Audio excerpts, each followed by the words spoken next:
ఓం నమో మహద్భ్యో గురుభ్యః.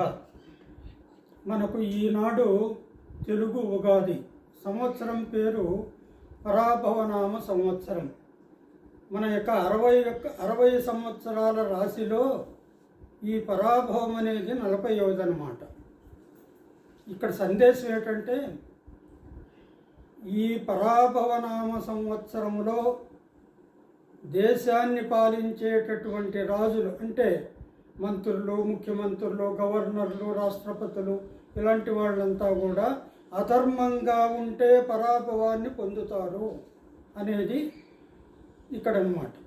అందుకని శాస్త్రం ఏం చెప్తుందంటే, పరాభవాప్తే రాజానః ప్రాప్నువంతి పరాభవం అని శాస్త్రం చెప్తుంది. పరాభవప్తే అంటే పరాభవనామ సంవత్సరంలో రాజులు పరాభవం ప్రాప్నువంతి. ఎందుకు, ఏమిటి ఆ పరాభవం అంటే అధర్మస్య పరాభవ. మామూలుగా ప్రశాంతంగా అందరికీ ధర్మబద్ధంగా పాలన చేస్తే ఏం కాదు, అధర్మంగా పాలన చేస్తే పరాభవం వస్తుంది. కాకపోతే ఇక్కడ ఏమిటంటే, పరాభవనామ సంవత్సరం అందరూ అనుకున్నట్లుగా అశుభమేమి కాదు. పరా అంటే ఆదిశక్తి,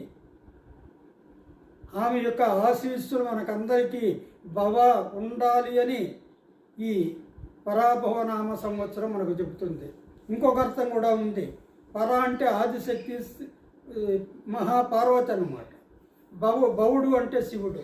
ఆ శివపార్వతులు లోకానికి ఆది దంపతులు.